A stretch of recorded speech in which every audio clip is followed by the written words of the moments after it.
Guru Brahma Guru Vishnu Guru Devo Maheshwaraha Guru Sakshat Param Brahma Tasmai Shri Gurave Namaha Ajnana Dimirandhasya Jnananjana Shalakaya Chakshurun Militam Yena Tasmai Shri Gurave Namaha Tumeva Mada Cha Pita Tumeva Tumeva Bandhuscha Sakha Tumeva Tumeva Vidya Dravinam Tumeva Sarvam Amriteshwari Ma Tumeva Sarvam Amriteshwari Ma Tumeva Sarvam Amriteshwari Ma.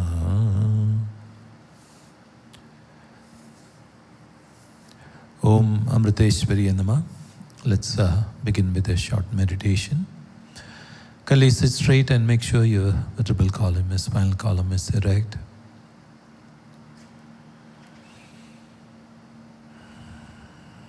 Slowly close your eyes.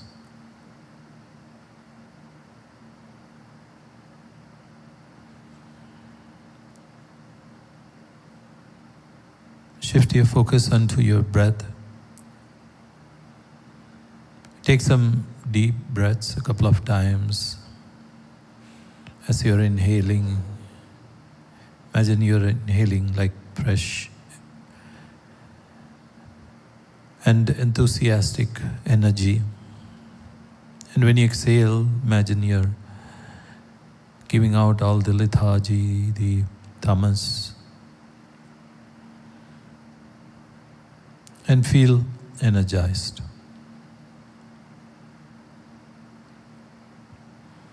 And relaxed also.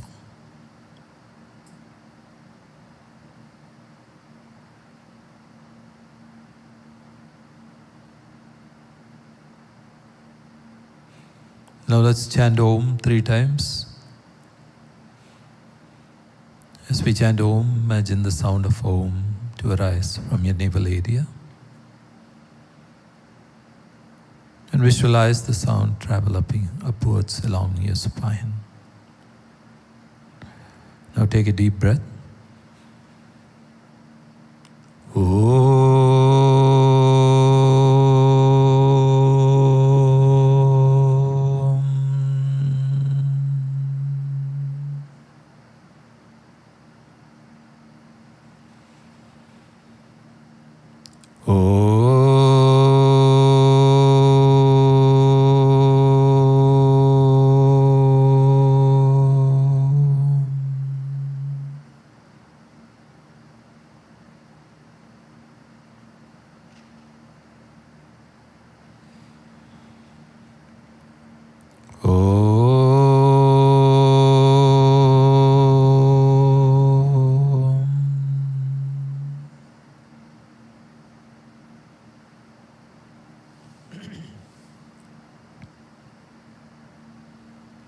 Feel the reverberations of Om in each and every cell of your body.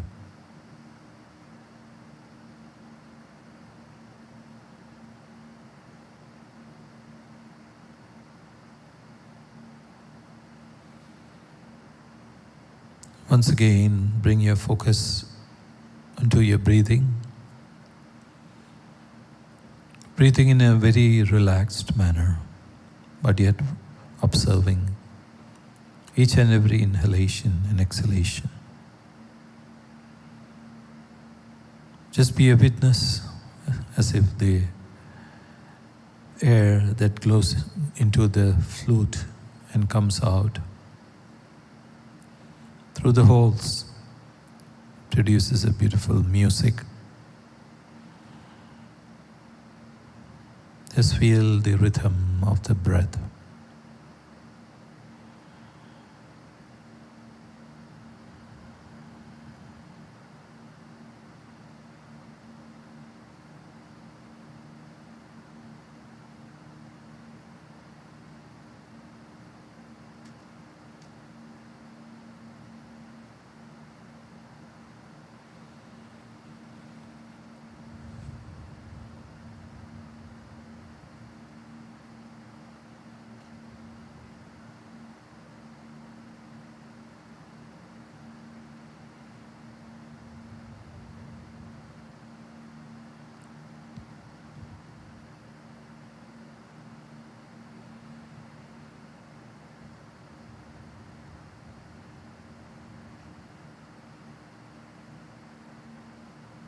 And now as you breathe in, chant the mantra, the sound Ma, along with your in-breath in synchronization with the breath. And hold your breath just for a few seconds before you breathe out, chanting Om. So Ma when you breathe in and Om when you breathe out. Don't hold your breath for too long, just for a few seconds only. Ma represents divine love and Om light. And feel the vibrations of love and light as you inhale and exhale. And continue like this for some time. Ma.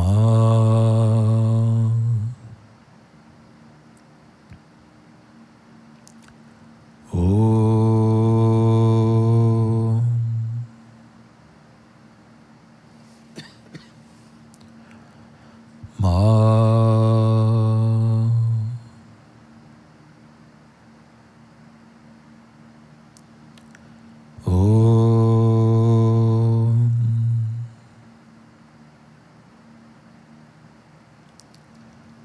Ma.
Slowly and slowly the reverberations of Ma and Om become more and more subtle. Just feel the energy of Ma and Om flowing through you along with your breath.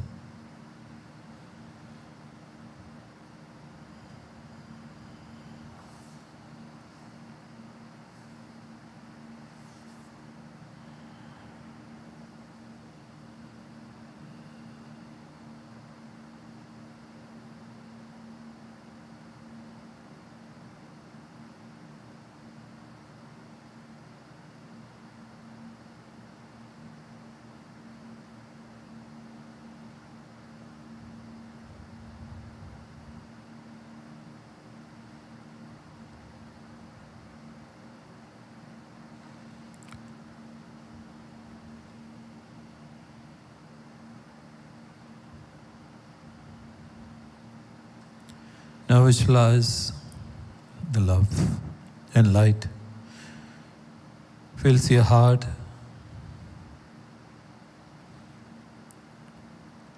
And imagine that love and light going out from your heart to all the beings in this world, just like the rays of the sun. And as the rays fall on each and every being, visualize they become more loving, more peaceful, and more compassionate. And while imagining so, we'll chant the Loka Samasta prayer 9 times, praying for the peace and the welfare of the whole world.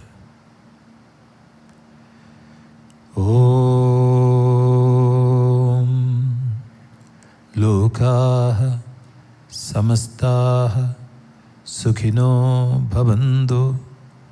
Lokaha samastaha sukhino bhavantu. Lokaha samastaha sukhino bhavantu. Lokaha samastaha sukhino bhavantu.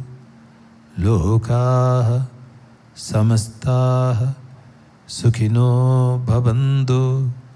Lokaha samastaha sukhino bhavantu. Lokaha samastaha sukhino bhavantu. Lokaha samastaha sukhino bhavantu. Lokaha samastaha sukhino bhavantu. Om Shanti Shanti Shanti. Om Shri Gurubhyo Namaha. Harihi Om.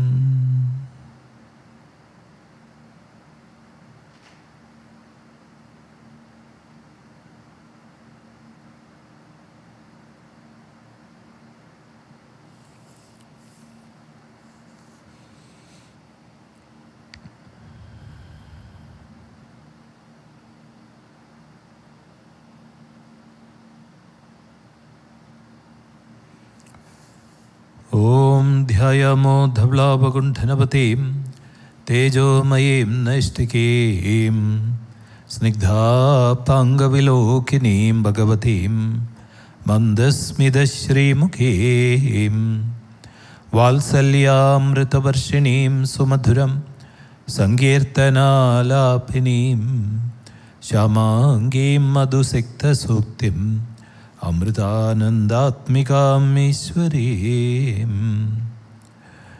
Om Narayanam Patmabhuvam Vasishtam Shaktim cha Tatputram Parasharam cha Vyasam Shugam Gaudapadam Mahandam Govinda Yogindram Adhasya Shishyam Sri Shankaracharyam Adhasya Patmapadam cha Hastamalakam cha Shishyam tam Todakam Partika Karyamanyan Asmat Gurun Santadamanadosmi. Om Amriteshwaryay Namaha.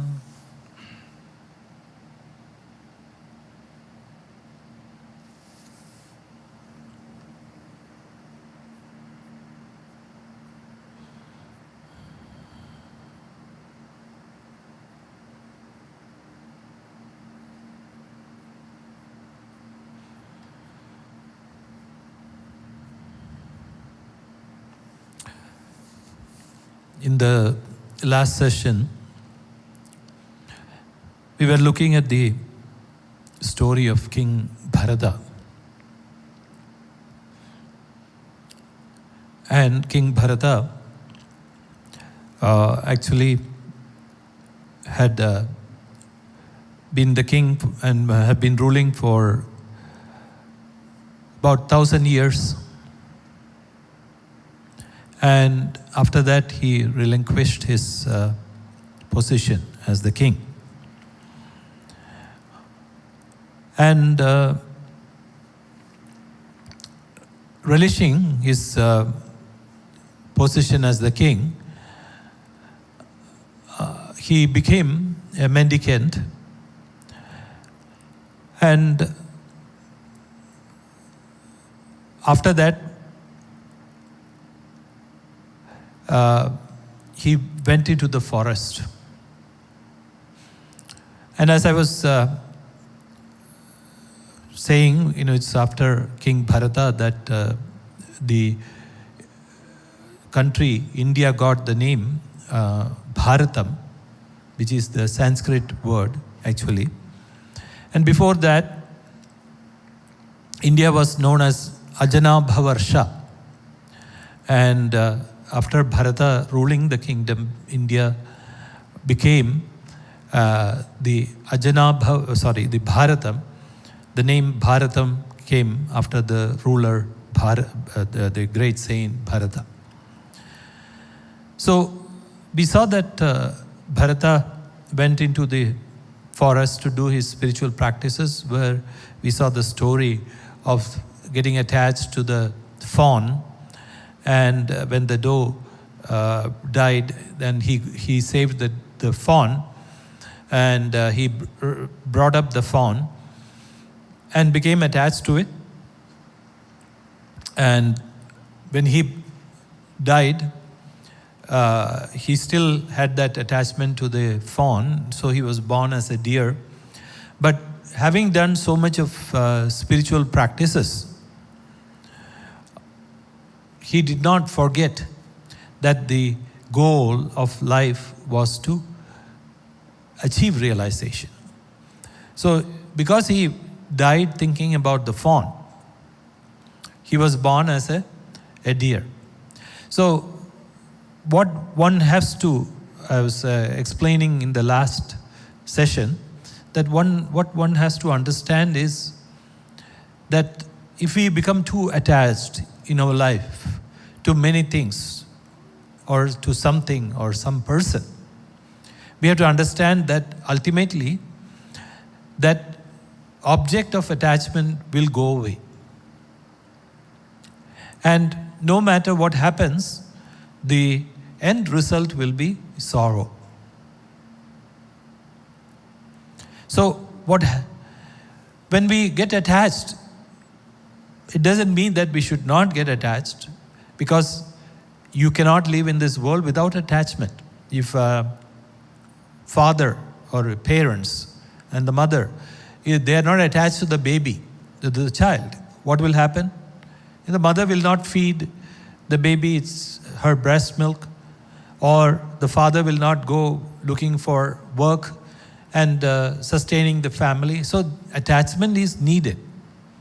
But we have to understand that if we get too attached to something or to some person or to our relative or to our daughter's son or grandson or granddaughter, one day or the other they will go away. They won't be near you. They have to. That is the law of the universe. So slowly that attachment will fade out. And at that time, what will you have? Only sorrow. So when we get attached, what we have to have is that attachment with discrimination, understanding that this will go away one day or the other. So, and the end result will be sorrow. So if you have that kind of a discrimination, when that object of attachment goes away, then you won't suffer too much. And the second thing, all you have to understand is also that when he was reborn as a deer, there are many ways that a soul can be reborn as. Not only as a human being, but the soul can be reborn as an animal or some kind of a plant, or it could be just like a small thing like a rat or a mouse or something like that. So anything is possible. I remember one of the stories of a saint who was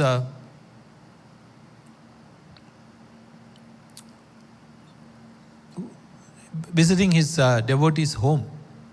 And the devotee was complaining, saying that, there are so many rats. And they just come and they eat up all my clothes, they eat up everything, they tear everything. So one of them, started coming suddenly, and then this guy went after it with a stick. So the saint who had gone with his entourage turned around to them, his devotees, and said, "Look, he's beating up his uncle." So his uncle was born as a rat. That's why he was born in the same house. So we have to understand that whichever animal or things that we see around us are our relatives, reborn, or people whom you know, or people whom were attached to you or you were attached to. So that's why they say, treat them kindly. Treat everything very kindly. And do not eat them, because you might be eating your aunt or your great-grandmother. So you have to, or killing them. So you have to, that's why it said that you have to be compassionate to everything around you, because there is a unknown relationship between you and these animals that surround you. So we have to be extremely careful to treat them kindly, to be compassionate to them. And this is the cycle of karma that we have to understand. So when we looked at this story of Bharata, who was born as the deer, what did he do? Though he was a deer, he knew that he could not do much in the animal body. As the scriptures say that only in a human body can we perform spiritual practices, but in the animal body, what the animals can do is not to go down the path of spirituality. Whatever they have gained, they can keep it.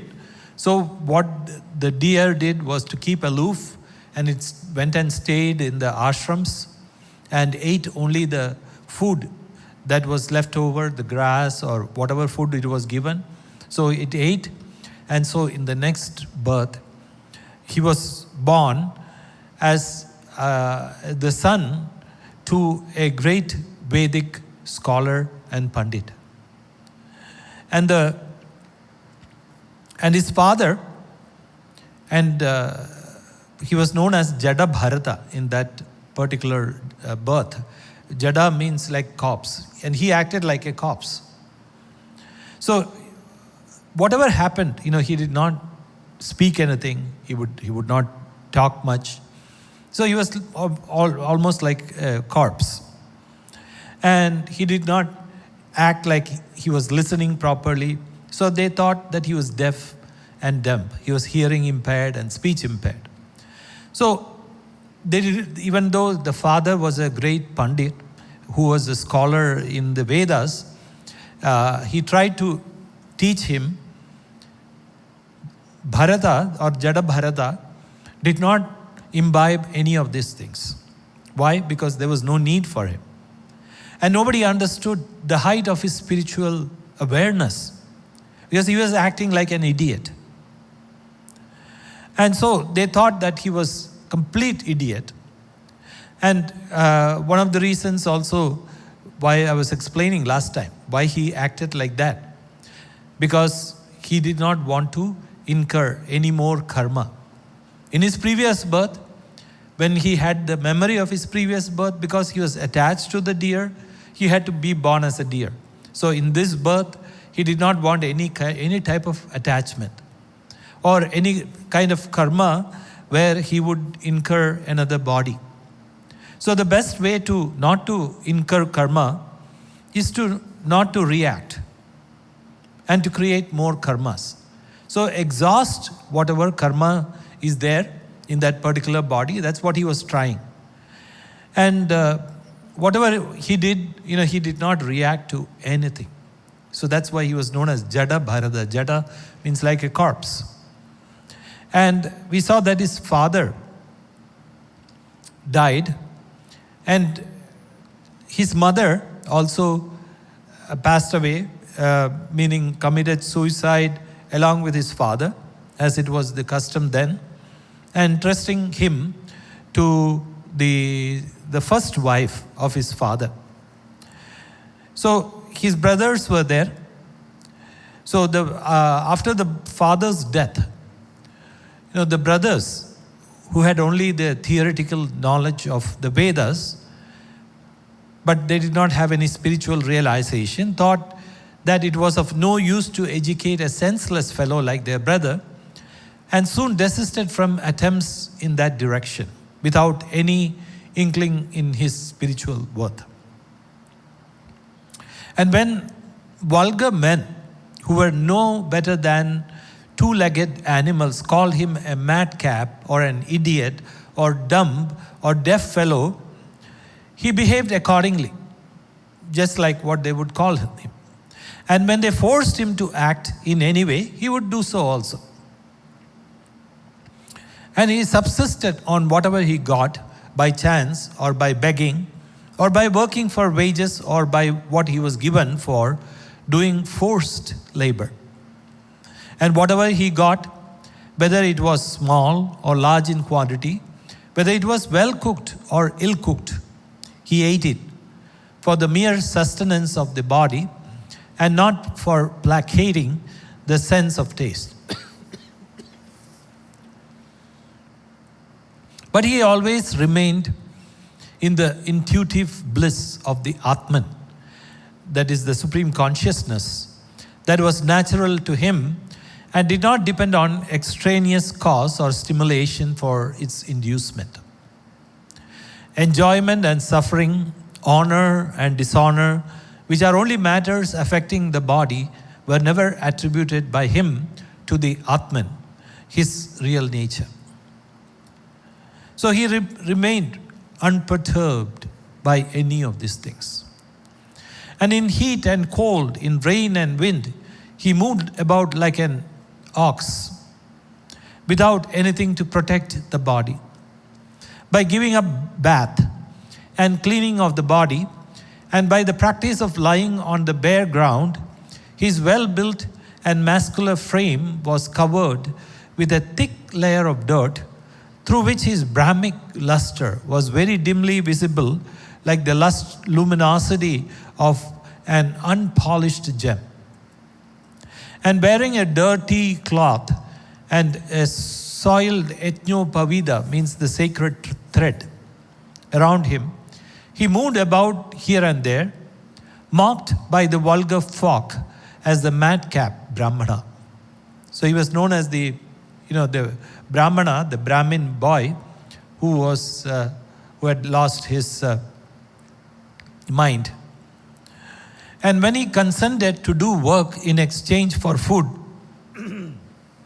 he would be engaged even by his brothers to level fields with earth and other similar works. And while doing such work, he was not aware of what he did. Whether he had leveled the ground or whether he had heaped earth helter-skelter, whether he had filled up the place or whether more earth was required to do so.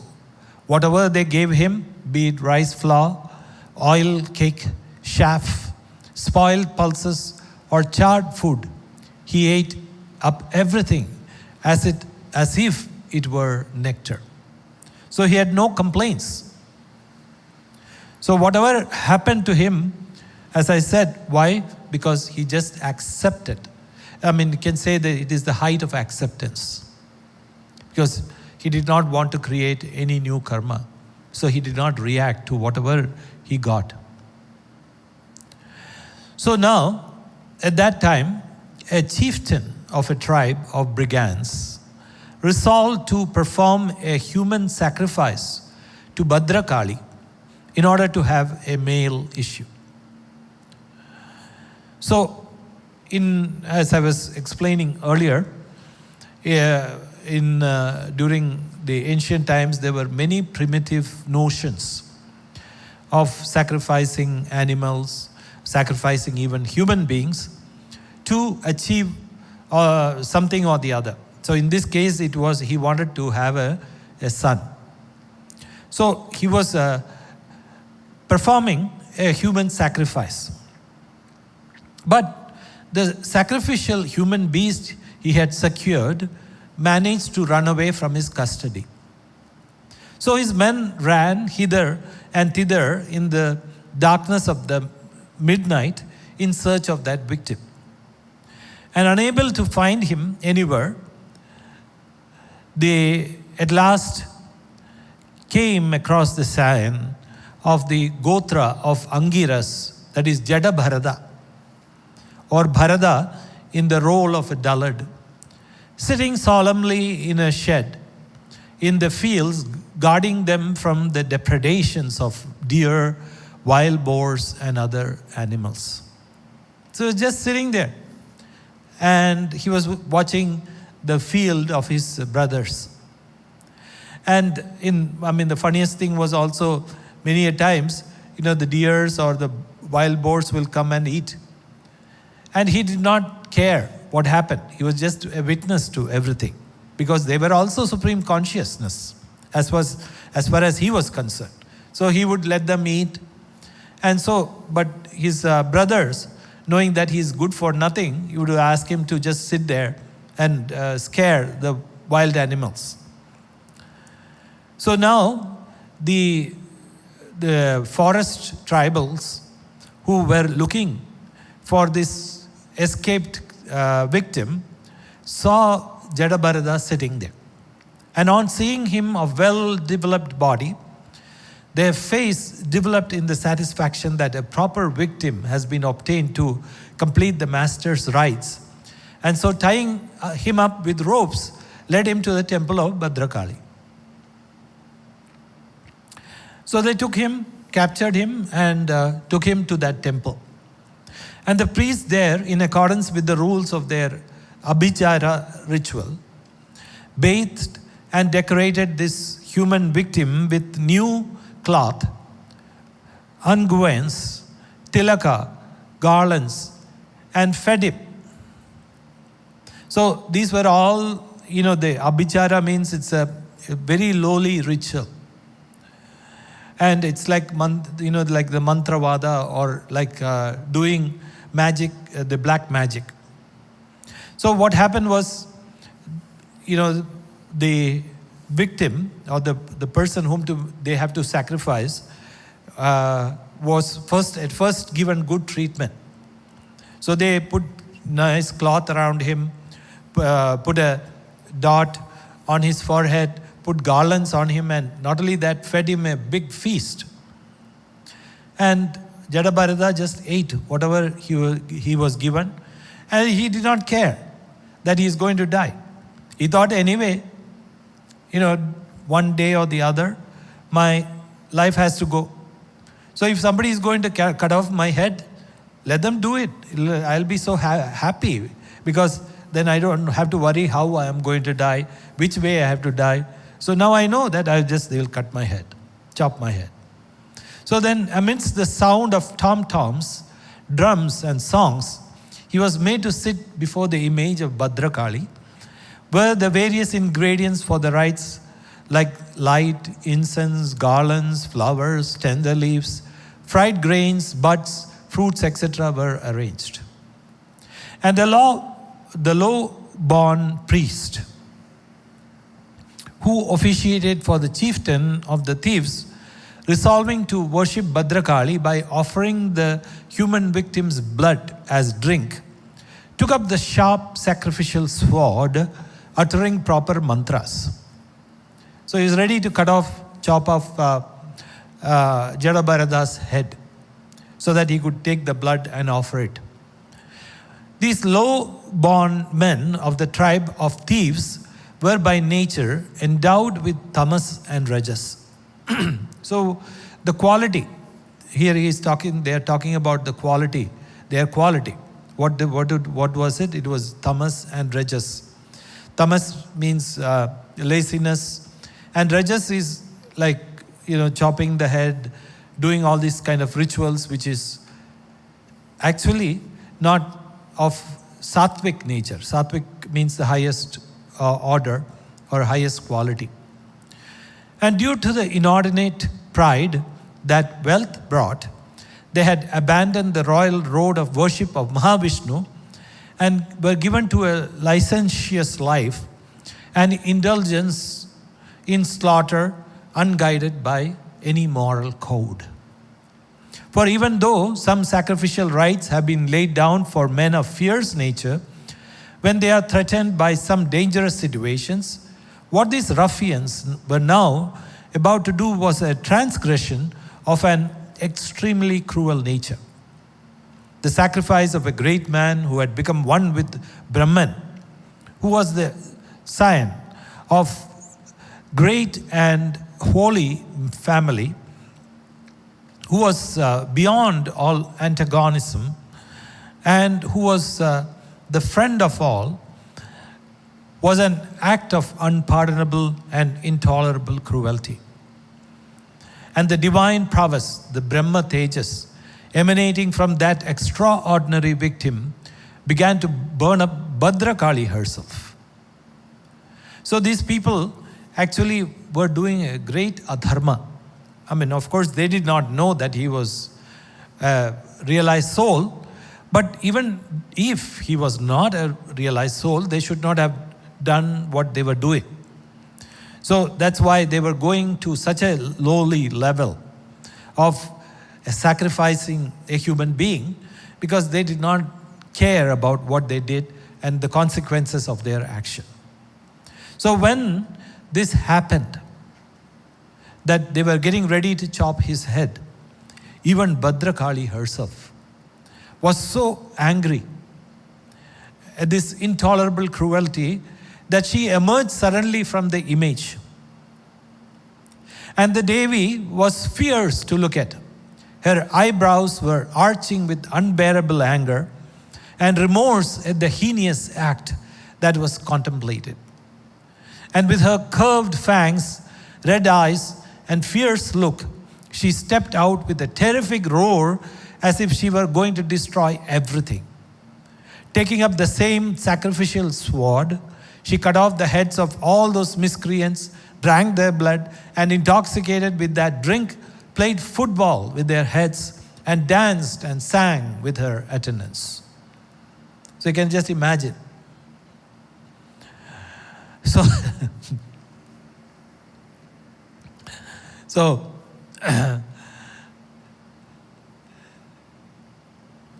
this is, also one sense. It shows the result of doing such type of worship, which is so down below the quality and the stature of a human being.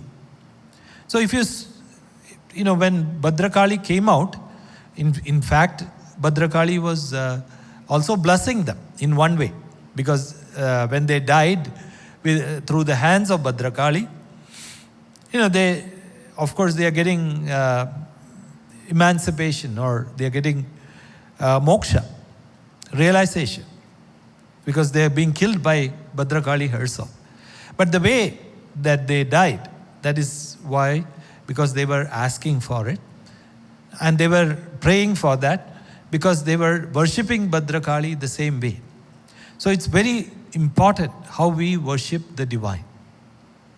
And it shows that when we worship the divine in a particular way, that's what we get back also. So you must have heard about the stories of Ravana, Kamsa, and all these people. Because they were also worshipping the divine in a particular form. And so that the divine had to appear in front of them in that form and give them the result of their worship.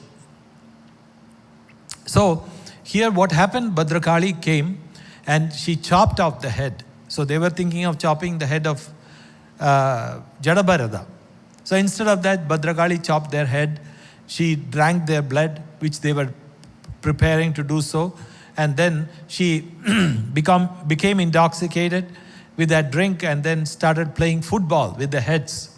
And as you know, Bhadrakali had the skull as her garland, as her mala. And so she was dancing along with her attendants. You can just imagine that. And though these people were the worshippers of Bhadrakali, this sad end for them was but legitimate, for cruel rites performed to endanger great men are always bound to boomerang on the performer himself. So that's what happens. So when you ask something to be done to a great saint, it will just come back to you. So, O King Parikshit, this is Lord Shuka saying, do not consider it a wonder or anything unusual that Bharata was unperturbed, even when his head was about to be cut off. So he's saying, oh Parikshit, did you think it was so strange that he was just sitting there as if nothing was happening around him? And all this drama was going around. And they were about to chop his head. He had no reaction. He was just sitting there coolly thinking, oh, if they want to cut off my head, let them do that. Why? Because he had abandoned the identification of the self with the body. And thus cut asunder that powerful knot of the heart. And persons like him are moved by universal love and friendship. And residing as indweller in all, the Lord himself is ever vigilant in protecting such devotees from all dangers with his discus, that is the wheel of time.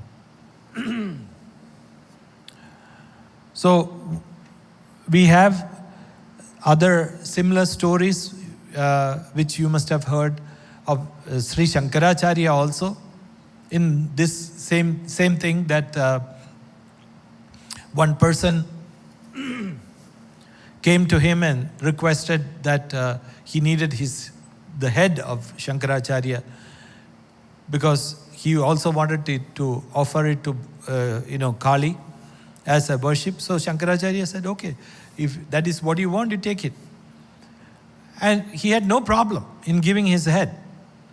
So why? Because they were not at all identified with that. So here, one of the things that you have to understand is their detachment. Why? Because they see only the supreme consciousness, even in matter.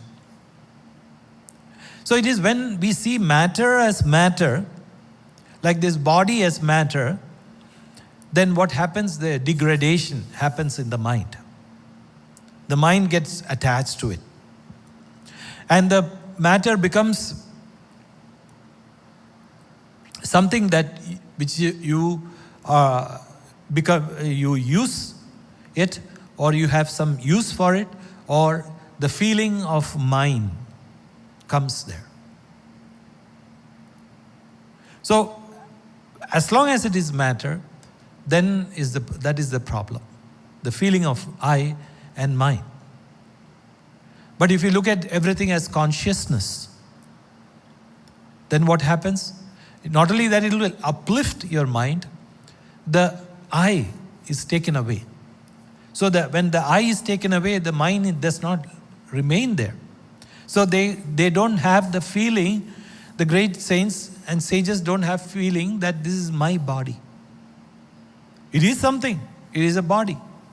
Just like your body and their body, it is just a body, which is made of as Amma says, always says, her body is made of the 5 elements, the Panchabhutas. And she doesn't care about what happens to her, to the body. Because she always says, it is made of 5 elements. So the Panchabhuta, so it will show the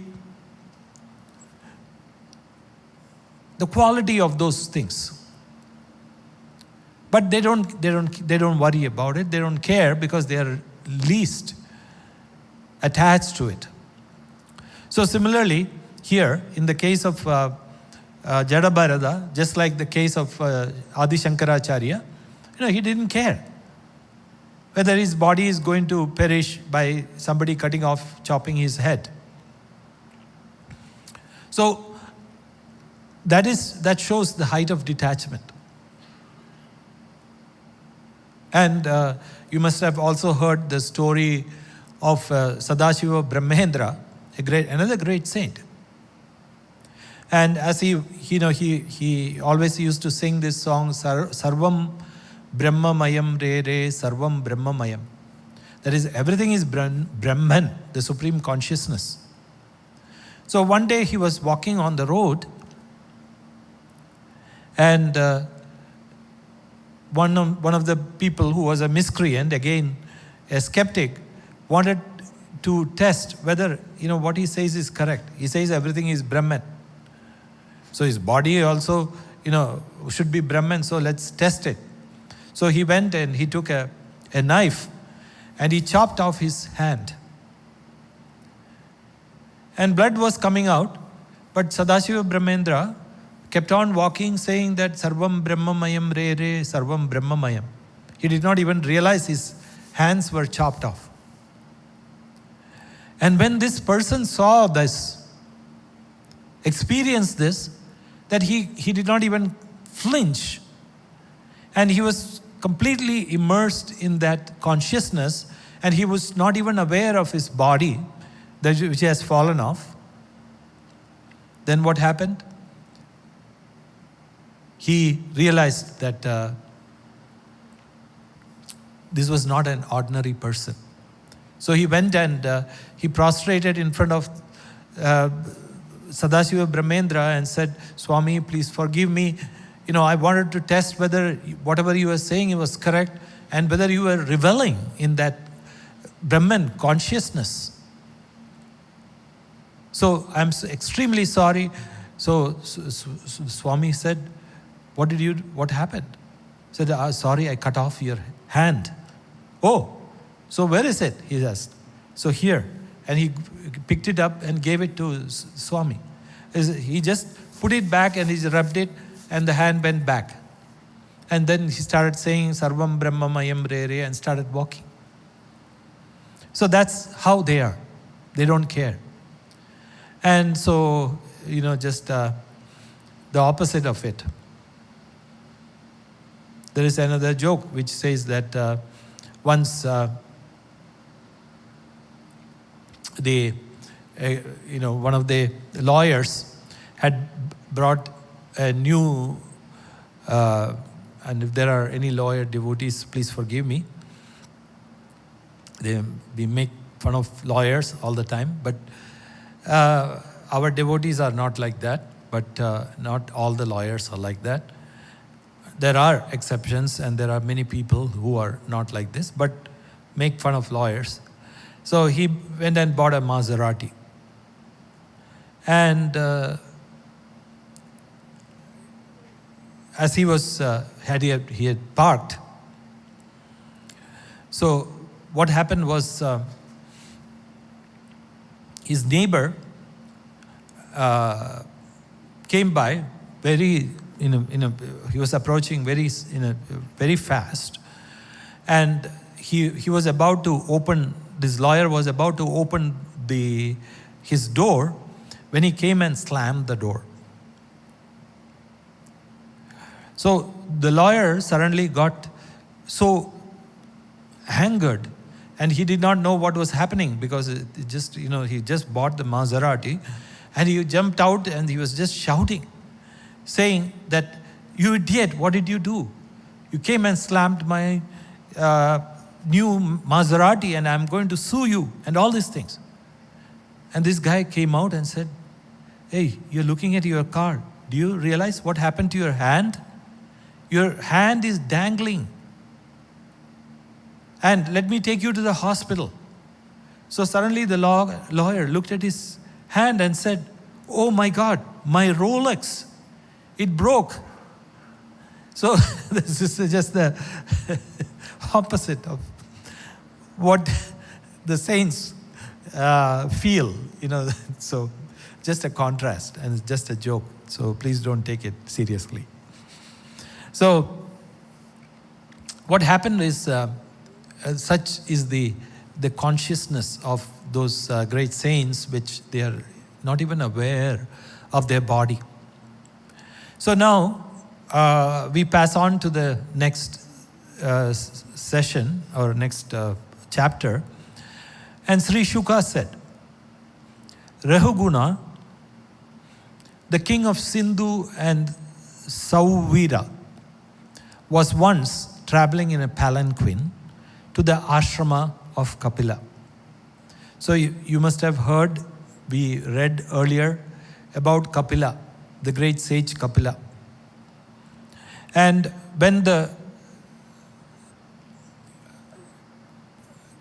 king of Sindhu and Sauvira, that is what his name was Rahugana.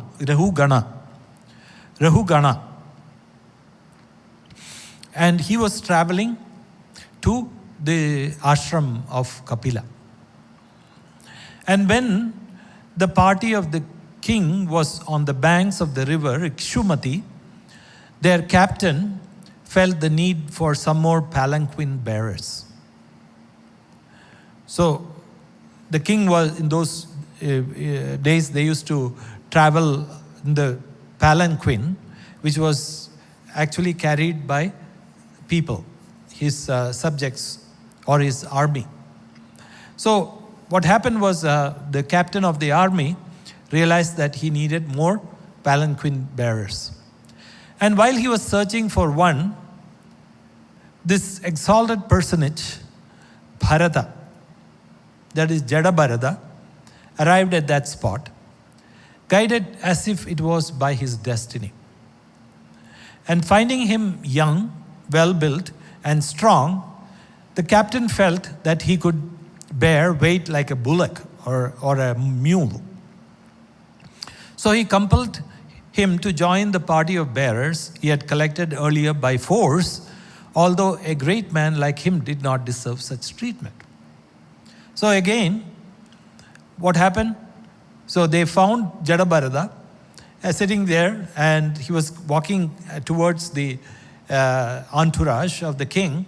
So the captain saw him, and just like the other people whom he had forcefully taken as palanquin bearers, nobody wants to do that by choice, right? Because it's such a hard job. So he was also forced.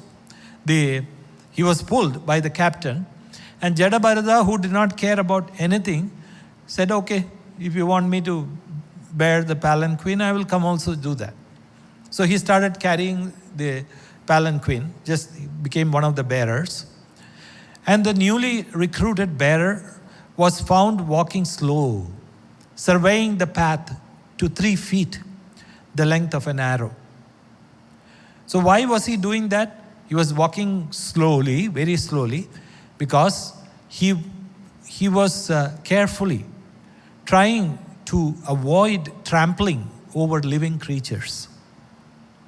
So he would walk the length of an arrow and then slowly stop, check again, and then move. Why? Because he did not want to even trample upon a living creature. So that's, the height of their awareness, the consciousness. Because they saw everything. Even bugs, even all the living creatures as consciousness alone. I had explained, I had told you about a story about another saint who would not even eat or drink anything because he did not want to harm anything in this world. And all he would drink was the froth, that came from the mouth of a calf after drinking its mother's milk. So anyway, that milk was going to the ground as waste. So he would go and drink that froth from the mother of the from the mouth of the calf, after it had drunk the mother's milk. So that kind of awareness was them, not to harm or hurt any living creature. The pace of the palanquin bearers therefore began to vary, and King Rahugana, who was inside the palanquin, got vexed with its unsteady movements. So he exclaimed to the bearers, "Oh bearers, walk properly, all moving at an equal speed. Why are you not bearing the vehicle in the correct way?" So when he saw that his palanquin was going up and down, or sometimes it was moving fast, sometimes it was moving slow. So he got so irritated by this. So he started yelling at the palanquin bearers, saying that, "Why is it not moving correctly?" So hearing the master's words of displeasure, they told him as follows, afraid of punishment. So if the palanquin did not move correctly, then they would be punished. So they said, of course, one of the things is, as they say, you always blame somebody else for all your faults. So they said, "Oh, our Lord and King, we are not careless. Obedient to your order, we are carrying the palanquin the proper way. But this new bearer, though he has just now joined the team, is not walking fast enough. And it will be impossible to carry the palanquin with him in the team." So he says, this is not our fault. This is we recruited a new guy and he is the problem. And the defect of one in a company is likely to affect the work of all who have to work with him. Concluding so, and moved by the words of the distressed palanquin bearers, King Rahugana, though he had served great devotees, nonetheless got somewhat angry at the new bearer owing to the assertion of the past tendencies. And overcome by Rajoguna and unable to recognize under his external garb the Brahmic luster of Bharata, as of live cinders covered by ashes, Rahugana said to him in a tone of ridicule, "So, oh brother, you are very tired, aren't you? For you have indeed been bearing the palanquin single-handed for such a long distance, isn't so? Moreover, you are not so well built and strong. Besides, it seems you are so old. But all your fellow bearers are not like that." So he started making fun of Jada Bharata and saying that, "Oh, you have been carrying this palanquin for so long," even though he came just now. So he's just making fun of him. And but why? Because he did not, first of all, he did not recognize who Jada Bharata was. And secondly, his Rajasic tendencies came out. And so in this story, there are two versions. One is this version, but the other version is he gets so angry that he kicks Jada Bharata also. So he said, look, you are not so strong-built, and not only that, look, you are so old. He's very young. He was very young.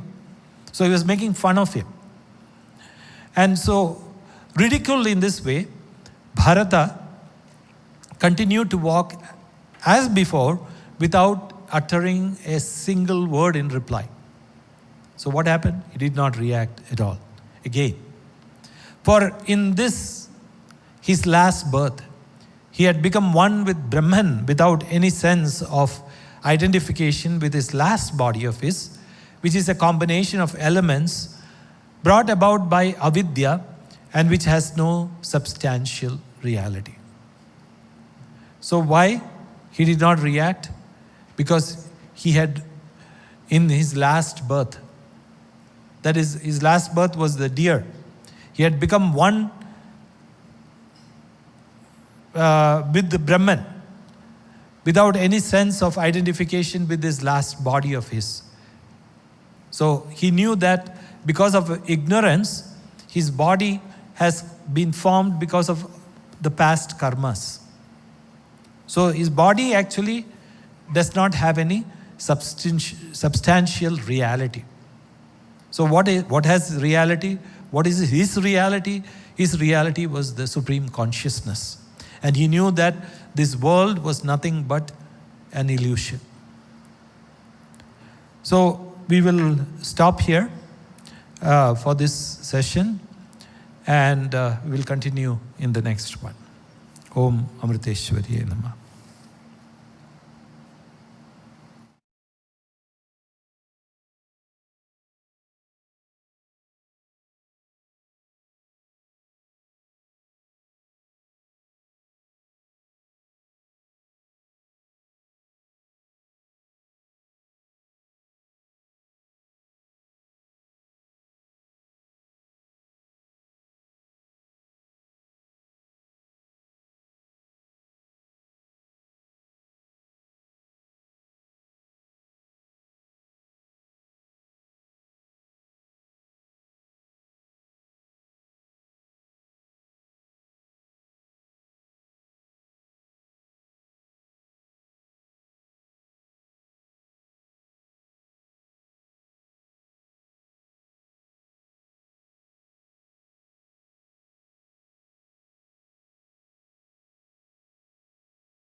அன்பும் அருளும்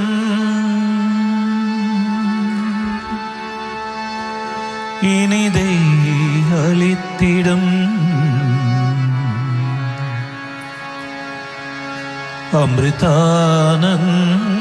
அமிர்தானந்தமயி தேவி.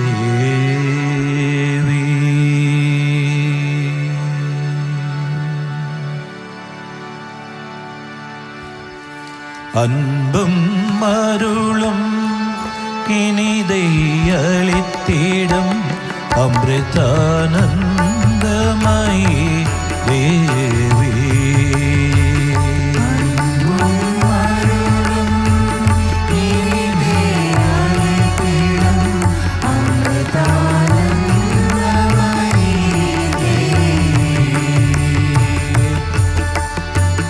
அன்பும் அருளும் இனிதை அளித்திடும் அமிர்தானந்தமயி தேவி.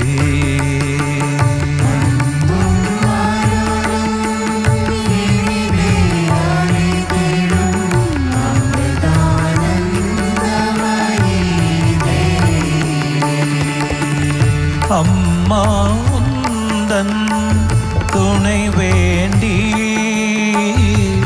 எங்கிடம் என்னை கண் பார்த்து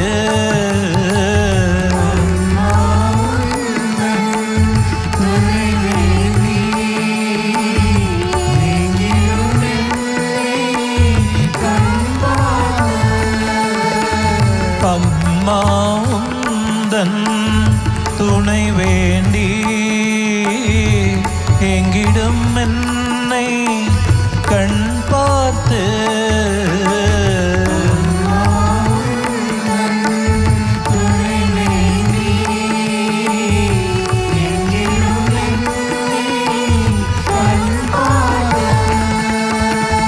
அன்புடன் ஞான பாலூட்டி அம்மா அகத்தில் இருளை போக்கிடுவார்.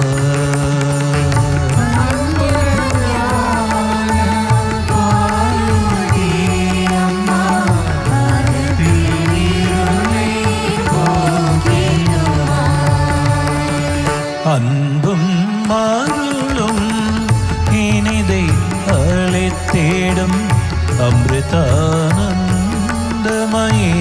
தேவி.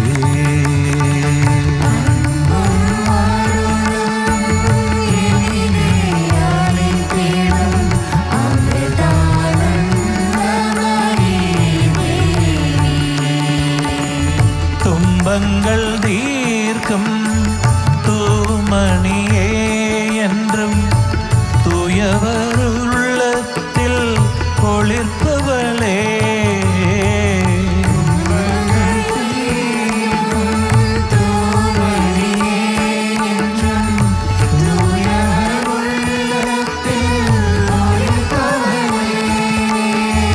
துன்பங்கள் தீர்க்கும் தூமணியே என்றும் தூயவர் உள்ளத்தில் ஒளிர்ப்பவளே.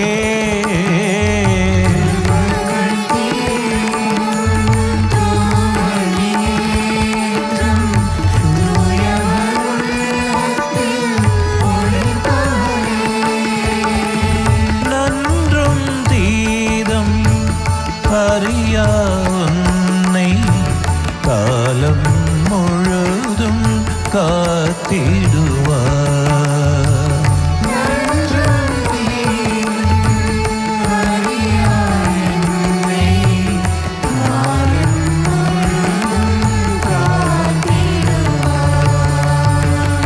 அன்பும் அருளும் இனிதை அளித்திடும் அமிர்தானந்தமயி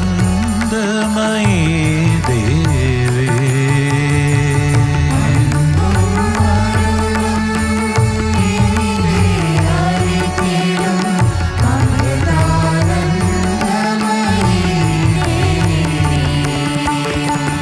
இதய கோயிலில் குறைப்பவளே,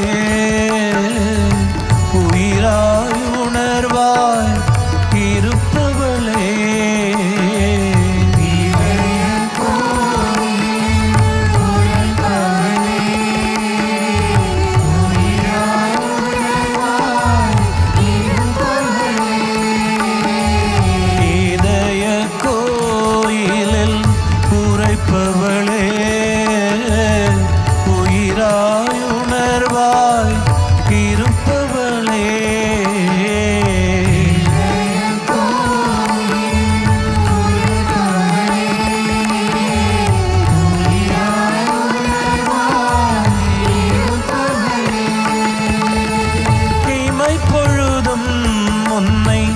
மறவாதிருக்க பொழிந்திடுவாயுந்தன் வேரருளே.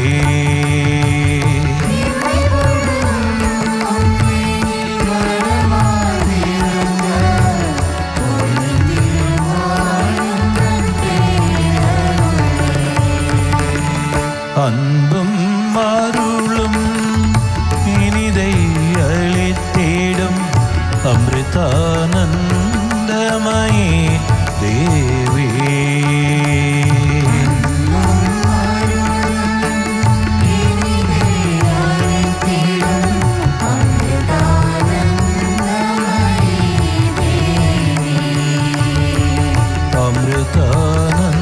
அமிர்தானந்தமயே தேவி.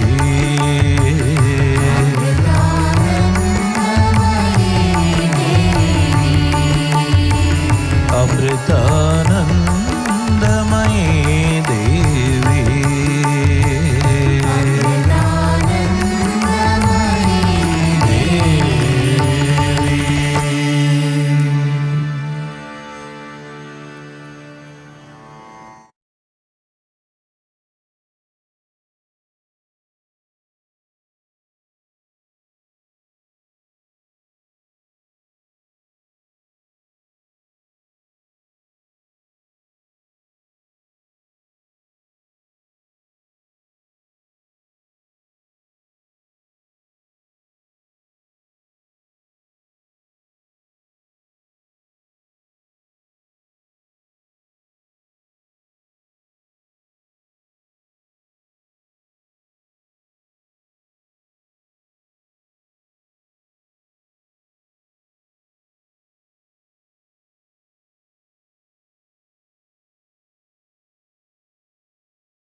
कृपा हो तेरी विघ्न विनाशक कृपा प्रणवाका.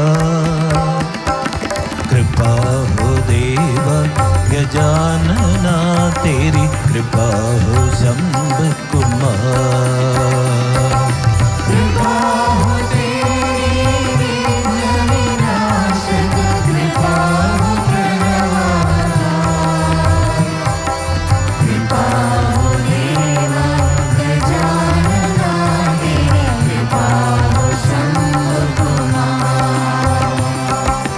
कृपा हो तेरी विघ्न विनाशक कृपा प्रणवाका. कृपा हो देवा गजानना तेरी कृपा हो शंभ कुमार. कृपा हो तेरी विघ्न विनाशक कृपा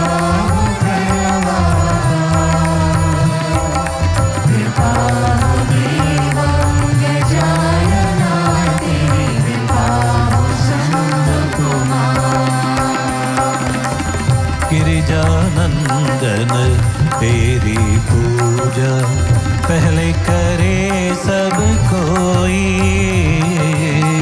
गिरिजानंदन तेरी पूजा पहले करे सब कोई. गिरिजानंदन तेरी पूजा पहले करे सब कोई.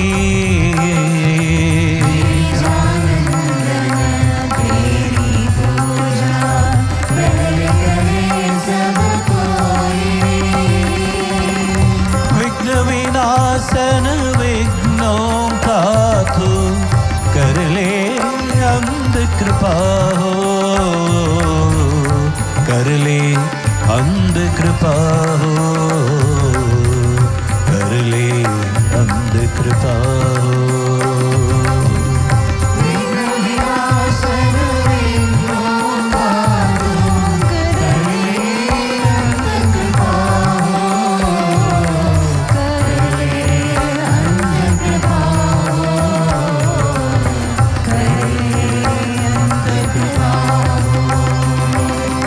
कृपा हो तेरी विघ्न विनाशक,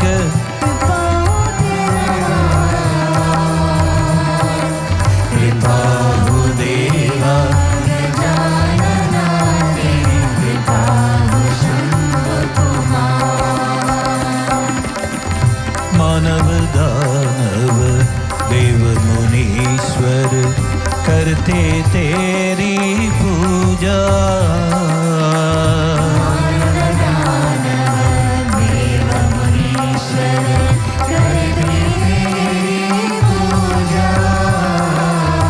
सब पर तू करता है जल्दी, कृपा से मंगल वर्षा, कृपा से मंगल वर्षा, कृपा से मंगल वर्षा। सब पर तू करता है जल्दी, कृपा से मंगल वर्षा, कृपा से मंगल वर्षा, कृपा से मंगल वर्षा।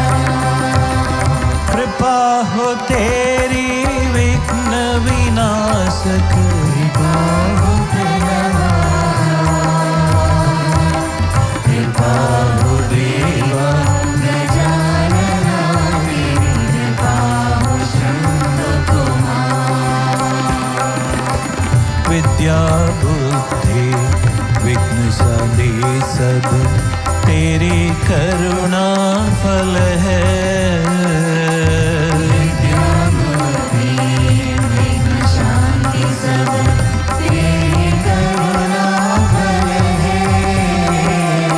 हम पर सदा हो तेरी करुणा, कृपा हो तेरी हम पर, कृपा हो तेरी हम पर, कृपा हो तेरी हम पर।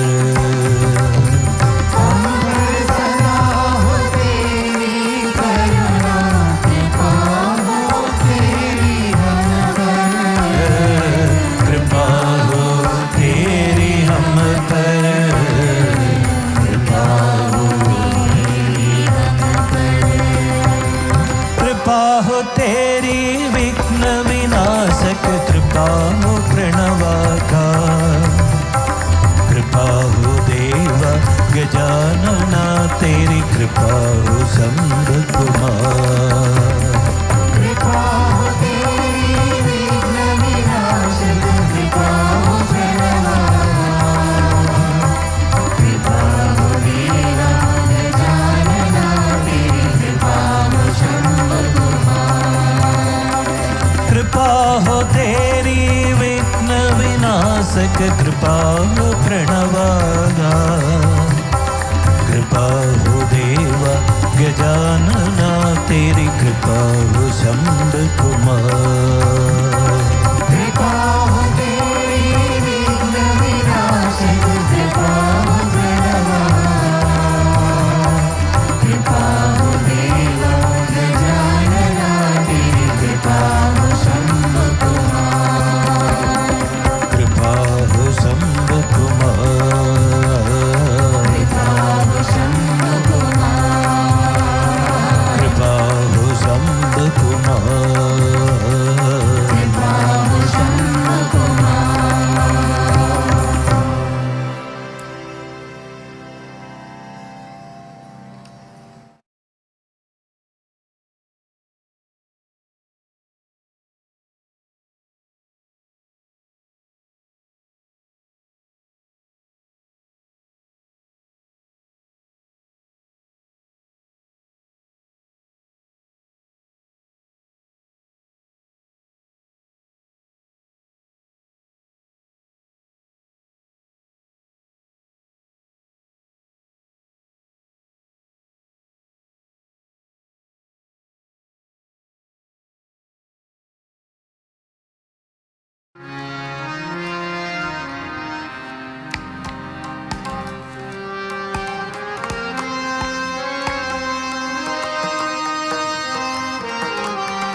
mind become surrender.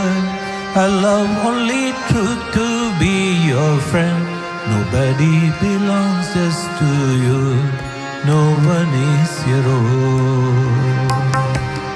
Mind become surrender. Allow only truth to be your friend. Nobody belongs just to you.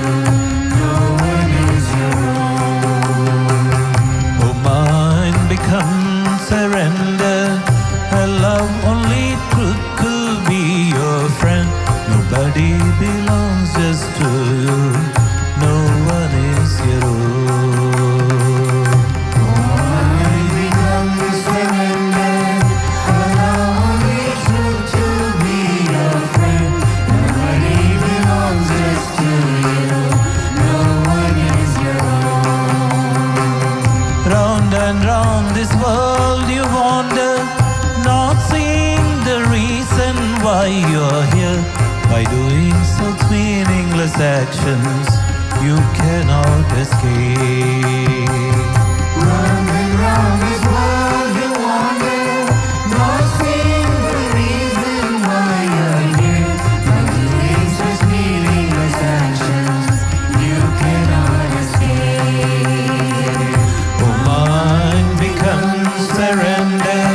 Allow only truth to be your friend. Nobody belongs just to you. No one is your own. As you listen to the praises of those who admire all you do, remember life passes quickly like leaves on a street. As you listen to the praises of those who admire all you do, remember life passes quickly like leaves on a street. After being celebrated, this body that carries you from birth will be an abandoned dwelling, forsaken by life. After being celebrated, this body that carries you from birth will be an abandoned dwelling, forsaken by life. On and on you struggle bravely, fulfilling desires of those you love. You sacrifice everything for them, including your life. On and on you struggle bravely, fulfilling desires of those you love. You sacrifice everything for them, including your life.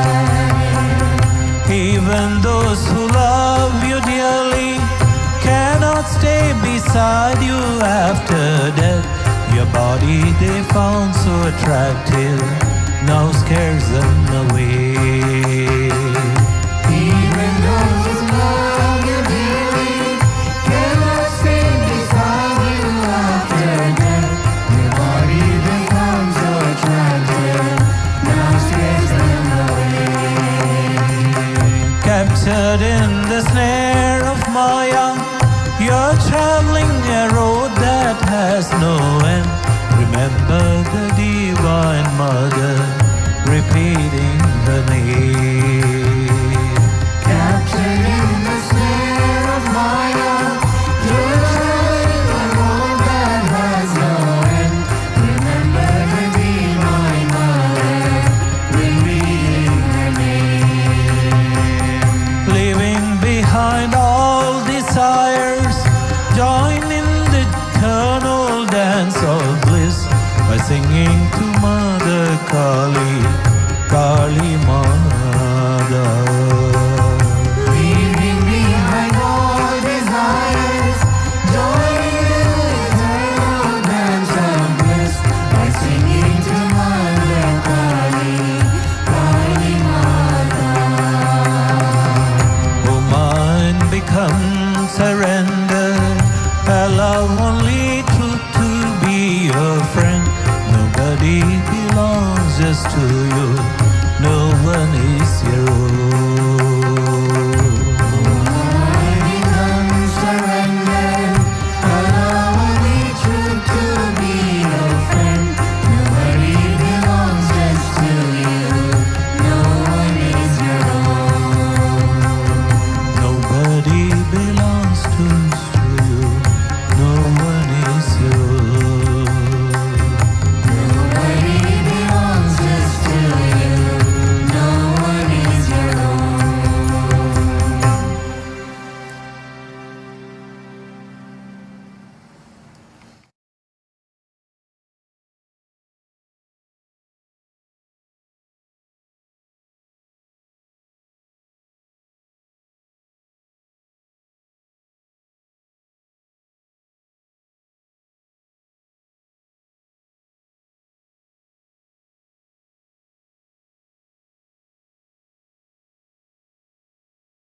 Amba Madha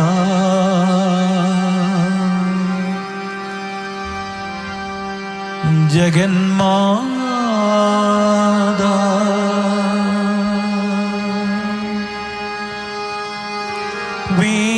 Veeramada Satya Premama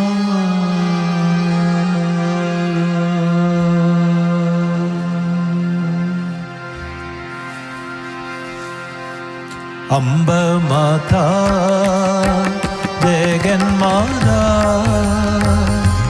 Veeramada Satya Premamada Amba Mata Jaganmada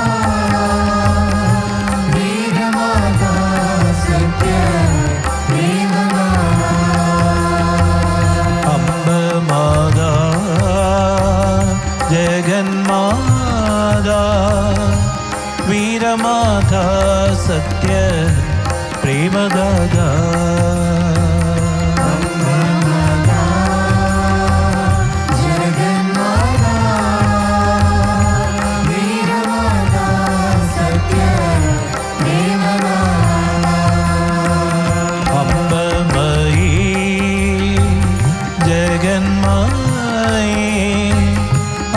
Amritamayi Satya Premamayi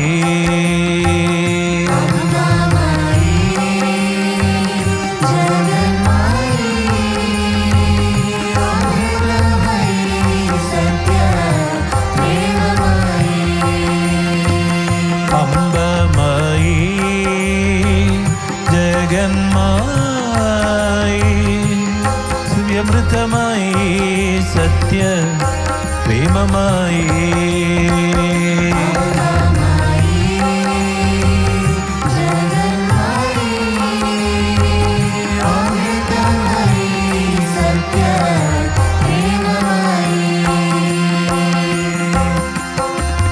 Amba Mata Jaganmada Veeramada Satya Premamada Amba Mata Jaganmada Veeramada Satya Premamada Ambamayi Jaganmayi Amritamayi Satya Premamayi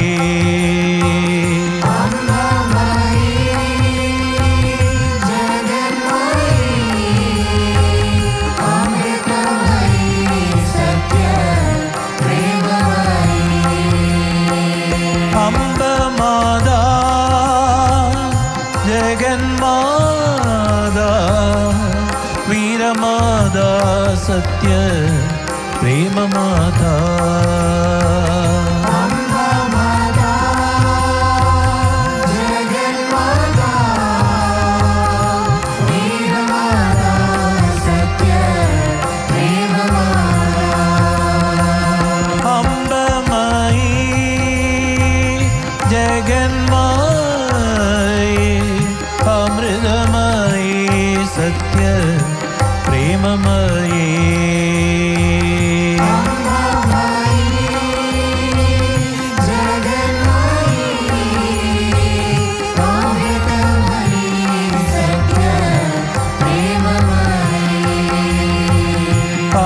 Amritamayi Satya Premamayi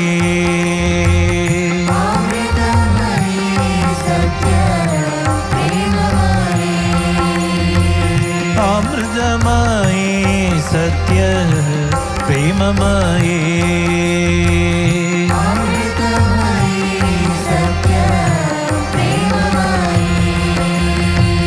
Ambamada Jaganmada Veeramada Satya Premadada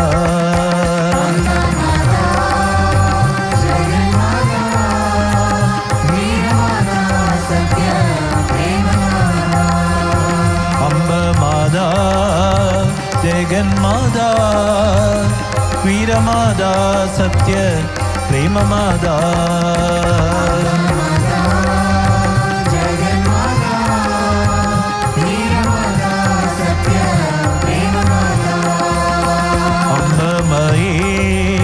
Jaganmayi, Amritamayi, Satya Premamayi.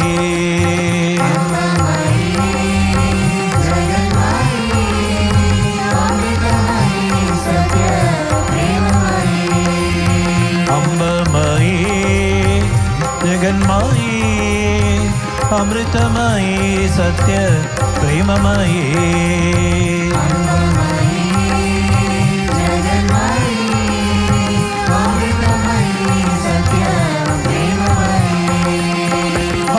Maada, Jagan Maada, Veera Maada, Satya Prema Maada.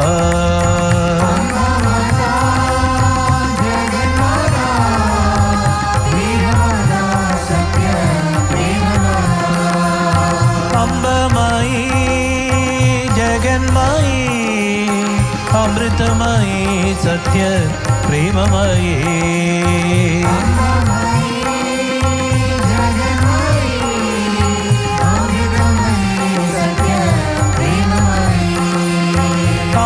Maada, Jagan Maada, Veera Maada, Satya Prema Maada.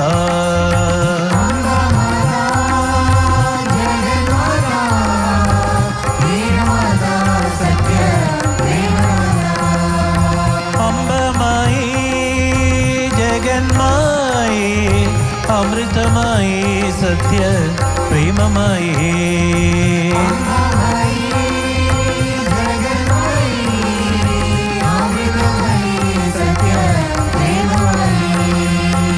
Amritamayi, Satya Premamayi.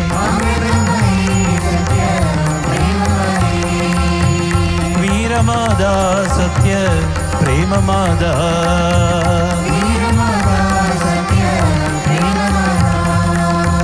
Amba Maada, Jagan Maada, Veera Maada, Satya Prema Maada.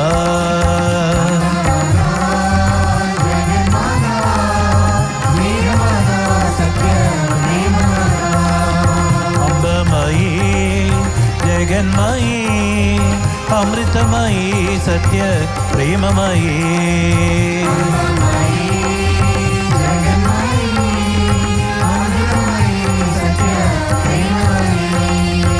Amba Maada, Jagan Maada, Veera Maada, Satya Prema Maada.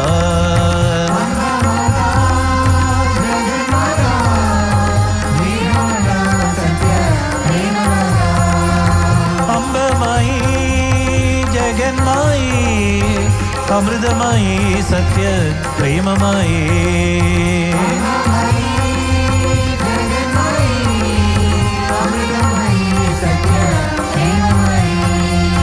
Amritamayi, Satya Premamayi.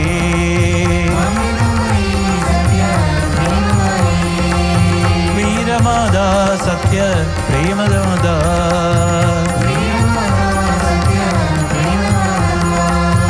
Amritamayi, Satya Premamayi.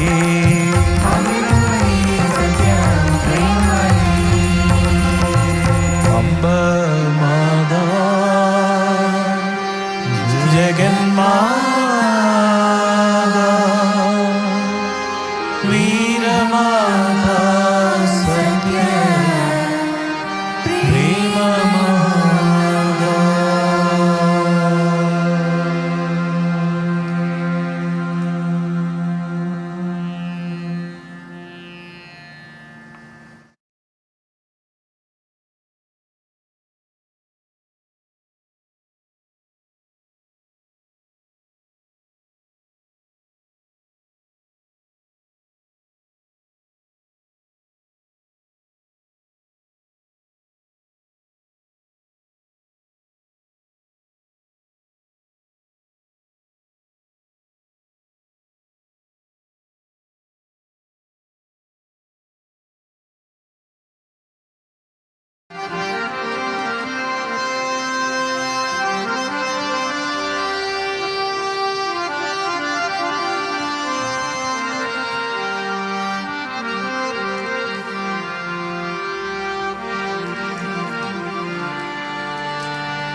Amriteshwari मङ्गलम्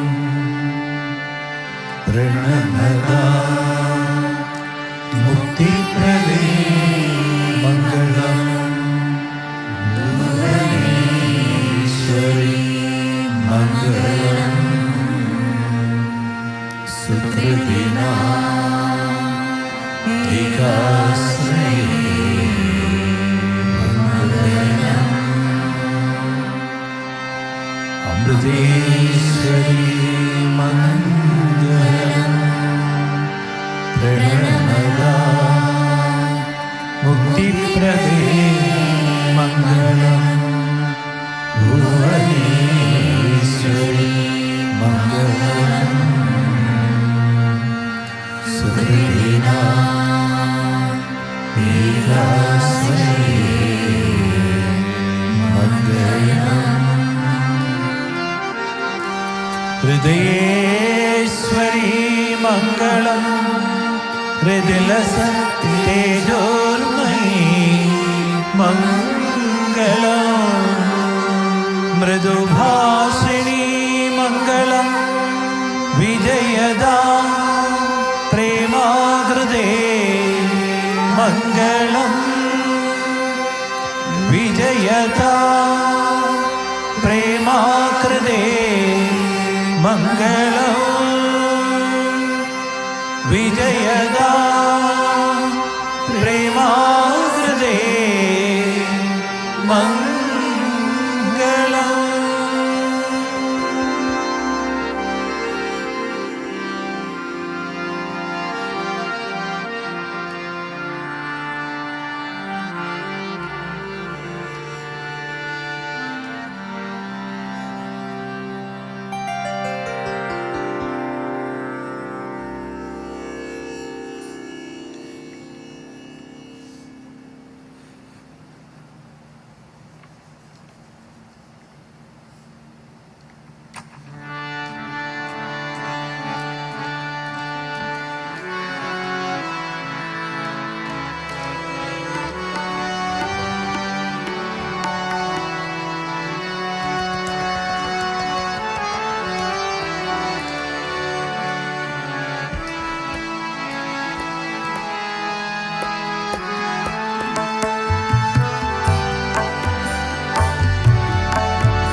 जननी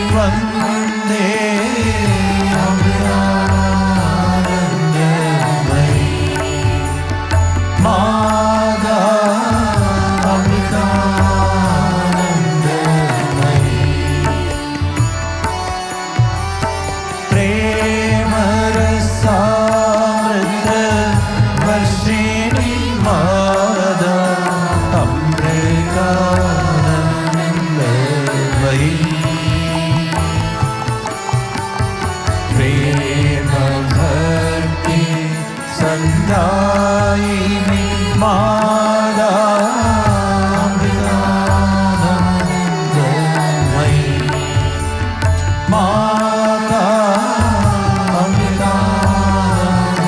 अमृतानंदमयी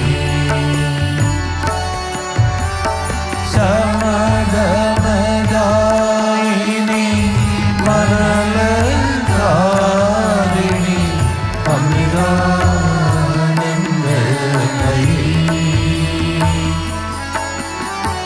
सददं मम हृदि वसदा देवी अमृतानंदमयी मादा अमृतानंदमयी पतितोद्धार निरंतर हृदये अमृतानंदमयी परमहंस पद निलये देवी अमृतानंदमयी माता अमृतानंदमयी हे जननी जनि मरण निवारिणी अमृतानंदमयी हे श्रीगजन परिपालिनी जयदा अमृतानंदमयी माता अमृतानंदमयी सुरजन पूजित जय जगदम्बा अमृतानंदमयी सहज समाधिषु धन्ये देवी अमृतानंदमयी माता अमृतानंदमयी माता अमृतानंदमयी माता अमृतानंदमयी ओम जय जय जगदननी वन्दे अमृतानंदमयी मंगलारती माता भवानी अमृतानंदमयी माता अमृतानंदमयी माता अमृतानंदमयी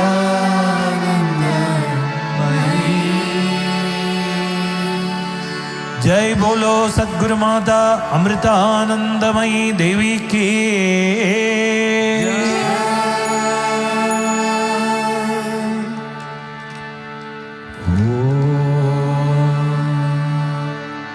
असतो मा सद्गमय तमसो मा ज्योतिर्गमय मृत्योर्मा अमृतं गमय ओम शांति शांति शांति ओम लोकाः समस्ताः सुखिनो भवन्तु लोकाः समस्ताः सुखिनो भवन्तु लोकाः समस्ताः सुखिनो भवन्तु ओम शांति शांति शांति ओम श्री गुरुभ्यो नमः हरि